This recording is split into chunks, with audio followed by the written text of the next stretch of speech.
I grew up in a small town in the Midwest, a place where the streets emptied after dark, where people left their doors unlocked, where secrets stuck to the air like humidity. Every town has its legend. Ours was the Black Hollow Well.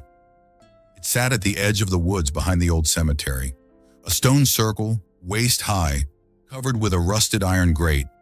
Kids dared each other to go near it, to touch the stones, to drop a rock inside and listen for the splash. But no one ever heard a splash. The story was that the well had no bottom, that it didn't lead to water at all, but somewhere else, somewhere you didn't want to go. When I was 12, my best friend Caleb dared me to put my ear to the grate. I pressed my face against the rusted bars, heart pounding, and for a moment all I heard was silence. Then, whispering. It wasn't wind, it wasn't animals, it was voices, and one of them said my name. I ran, we both did, but I never forgot the sound. Years passed. I left town, went to college, tried to bury the memory. But last year my mother got sick. I had to move back, at least for a while. Driving into town was like stepping into a preserved photograph. Same diner, same gas station, same boarded up movie theater, same cemetery, and just beyond the trees, the well. I told myself I wouldn't go near it. I told myself I was done with childish fears. But the second night back, I woke at 3 a.m. to a sound outside my window, a slow, steady dripping. When I looked, the ground below my window was wet. The grass glistened like rain had fallen, but the sky was clear. And on the glass itself, traced in moisture, was a single word. Come. I didn't sleep the rest of the night. By morning, I convinced myself it was a prank. Maybe Caleb, maybe some old friends who found out I was back in town. But when I asked around, no one admitted to it. And Caleb? He'd gone missing 5 years earlier. Disappeared after a late shift at the gas station. No trace ever found. The cops said he must have left town. His family didn't believe that. Neither did I. On the third night, I couldn't take it anymore. I grabbed a flashlight and walked into the woods. The path was just as I remembered. Overgrown, roots jutting like bones from the dirt. The air smelled damp, like rain on stone, though it hadn't rained in weeks. And then I saw it. The well. The stones were darker than I remembered, slick with moss.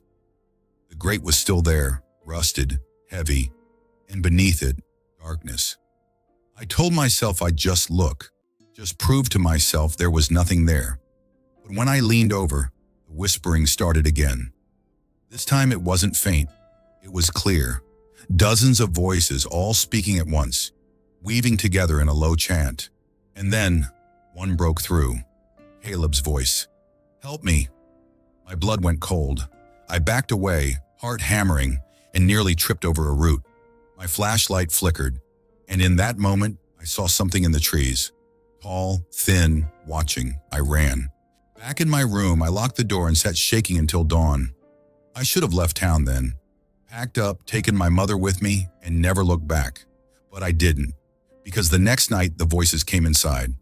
At first I thought it was the wind rattling the vents, but when I pressed my ear to the wall I could hear them. Clearer, closer, whispering my name, whispering Caleb's, whispering things I can't repeat, things I can't even let myself think about.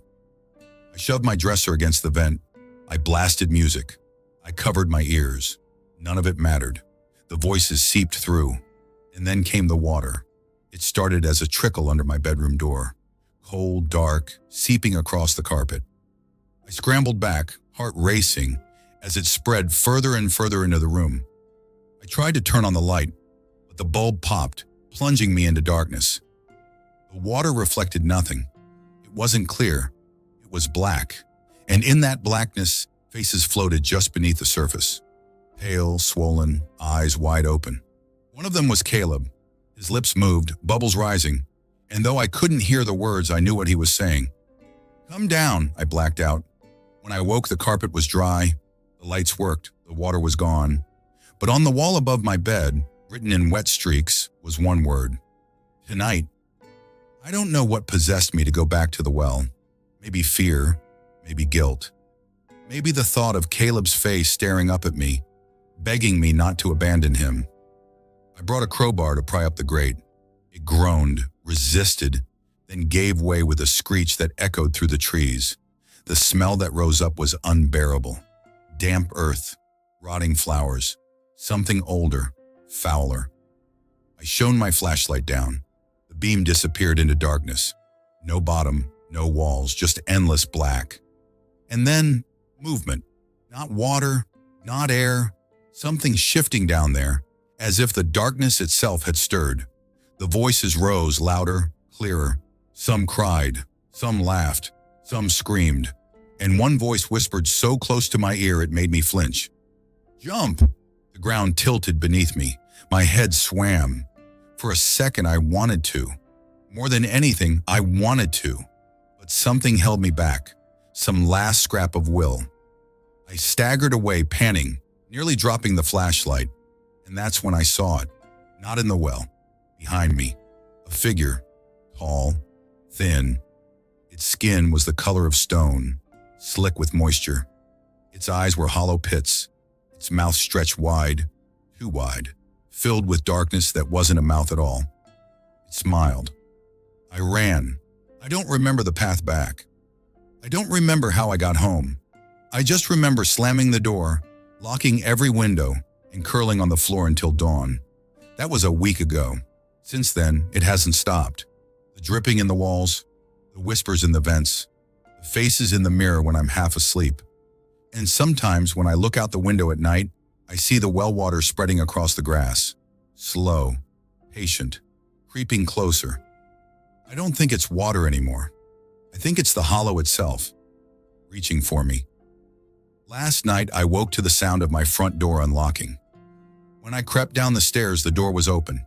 The trail of wet footprints led from the threshold across the living room and stopped at the bottom of the stairs. At the very top step, just outside my bedroom, the carpet was soaked. I heard breathing, heavy, right outside the door. And then, through the crack, I saw it. Not a shadow, not a figure, a smile. Too wide, too close. I don't know how much longer I have. If you're listening to this, don't come looking for me. Don't go near Black Hollow. Don't listen to the voices. And whatever you do, don't look down the well. Because if you hear it whisper your name, it's already too late.